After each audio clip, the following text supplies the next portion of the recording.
मैं डिम्पी 10वीं कक्षा की छात्रा आज दशहरा उत्सव के शुभ अवसर पर श्री राम के जीवन का एक महत्वपूर्ण भाग छोटे से नाटक के रूप में प्रस्तुत करना चाहती हूँ। हम सब आज आपको मर्यादा पुरुषोत्तम श्री राम के वन गमन का दृश्य दिखाना चाहते हैं। मेरी यही आशा रहेगी कि हम सब श्री राम के जीवन से सीख लेंगे तथा उनके गुणों को अपने जीवन में लाने का प्रयास करेंगे।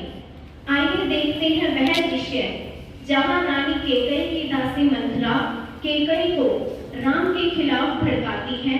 क्या मंथरा इस कार्य में सफल होगी? आइए देखते हैं। मंथरा, कहाँ थी तुम? कितनी देर से तेरी राह तक रही हूँ। आ जाओ, मेरी खुशियों में शामिल हो जाओ। मैं खुशियों के सागर में डुबकी लगा रही हूँ।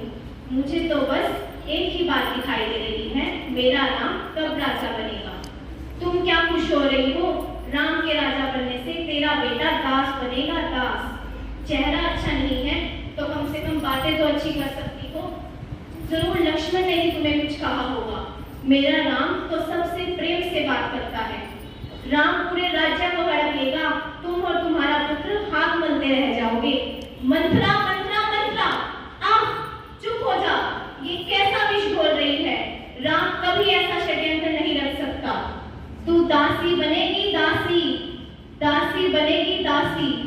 दीदी, दीदी कदापि ऐसा नहीं कर सकती। नहीं, मैं किसी की दासी नहीं बनूंगी। परंतु अब तो कुछ नहीं हो सकता। प्रलय तो क्षण भर में आ जाती है और हमारे पास तो पूरी रात बाकी है।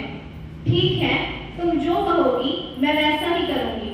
तुम्हें याद है, राजा दशरथ ने तुम्हें युद्ध के समय 2 वरदान दिए थे। तुम आज वो 2 वरदान अपनी इच्छा अनुसार पूरे कर लो। आगे तुम्हारी इच्छा। आखिरकार मंथरा ने केकई को अपनी चिकनी चुपड़ी बातों से भड़का ही दिया। आइए अब हम चलते हैं कोप भवन के।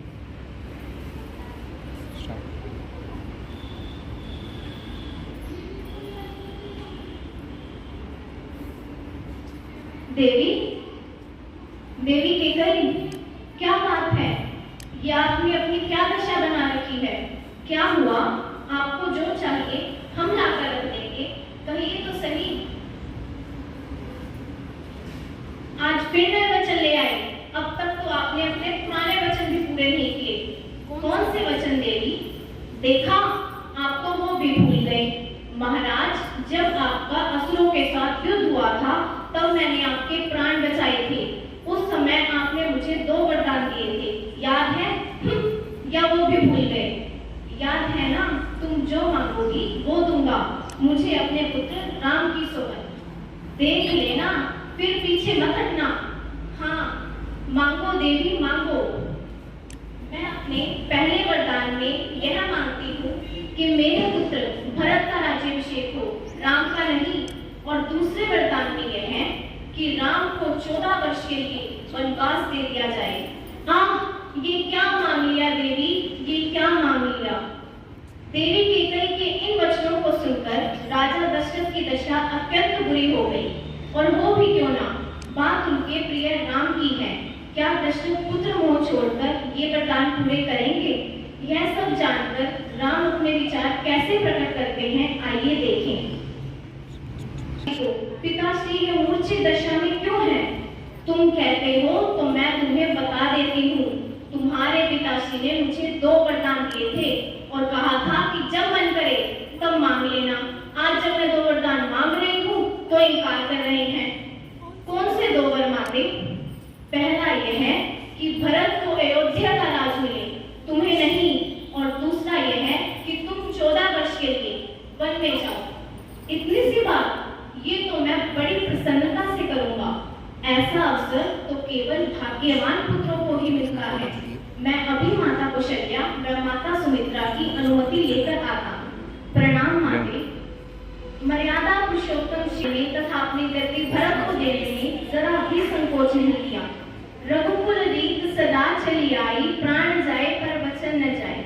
अब हम देखेंगे कि माता कौशल्या की यह सब जानकर क्या दशा होती है तथा क्या वे राम को वन जाने की अनुमति प्रदान करेगी।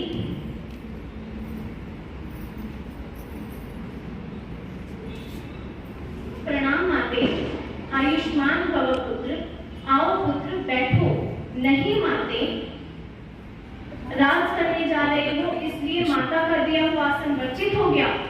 नहीं माँ, शायद आपको पता नहीं कि अब मेरे लिए उषा के आसन पर बैठने का समय आ गया है। राज करने जा रहा है या तपस्या? तपस्या। मैं 14 वर्ष के लिए वन में जा रहा हूँ। कैसे हंसकर माँ से हंसी कर रहा है? ये हंसी नहीं, अटल सत्य है। मैं 14 वर्ष के बाद ही वन से लौटूंगा। नहीं, ये सब झूठ है। धीरज रखो माता, अयोध्या की महारानी को धीरज खोना शोभा नहीं देता। परंतु ये सब क्यों? किसने किया ये सब? मुनि वशिष्ठ ने तो राज्याभिषेक के लिए शुभ मुहूर्त निकलवाया था, फिर एक ही रात में ये क्या हो गया? आइए अब देखते हैं कि लक्ष्मण जी की इस तरफ में कैसे विचार प्रकट करते हैं। भ्राता, आप ये क्या कह रहे हैं? यदि आप बन जाएंगे तो मैं भी बन जाऊंगा। ठीक है भ्राता, यदि तुम जाना चाहते हो तो मैं तुम्हें रोकूंगा नहीं। लखन ने तो राम के साथ जाने की अनुमति ले ली, परंतु क्या उर्मिला को बन जाने की अनुमति मिलेगी? आइए देखें। मैं भी आपके साथ बन जाना चाहती हूँ। नहीं देवी, तुम यहाँ माता कौशल्या की सेवा करना और मैं अपने भ्राता के चरणों में रहकर उनकी सेवा करूंगा।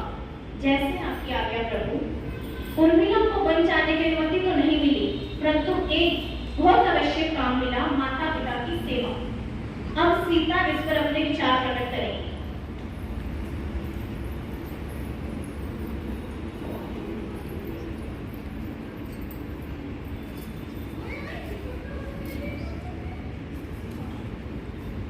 पहुंच कर गया।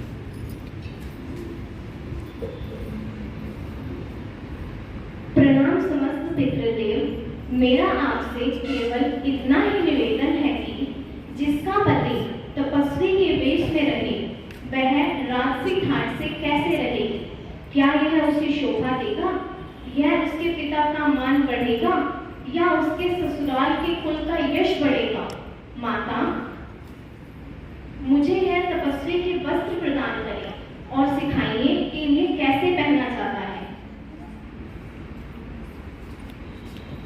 पुत्री, आयुष्मान भव। माता सुमित्रा ने सीता को वस्त्र प्रदान किए तथा आशीर्वाद दिया। अब माता सीता सर्वप्रथम अपनी गुरु माता से वन जाने की अनुमति ली।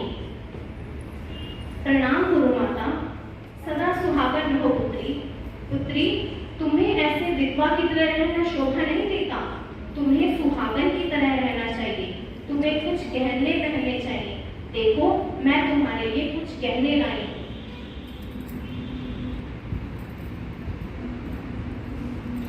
गुरु माता की आज्ञा का पालन करते हुए माता सीता गहनों को धारण करती है।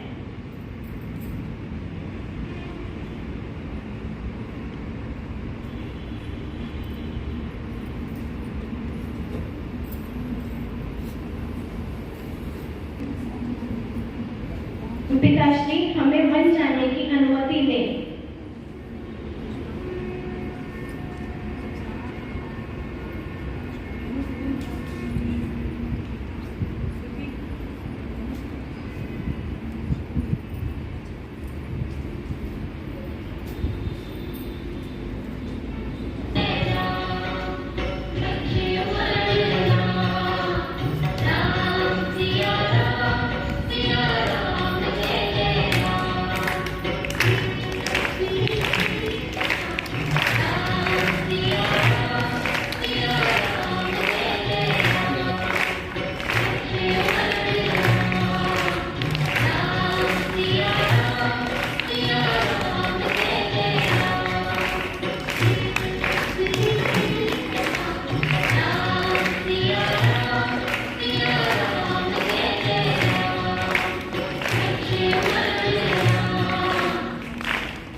इस प्रकार हम इस दृश्य द्वारा मर्यादा पुरुषोत्तम श्री राम के गुणों को दिखाना चाहते थे। हम सब उनके जीवन से सीख लेंगे कि प्राण जाए पर वचन न जाए तथा माता पिता के दिए हुए वचनों का सदा पालन करना चाहिए। धन्यवाद तथा यहाँ उपस्थित सभी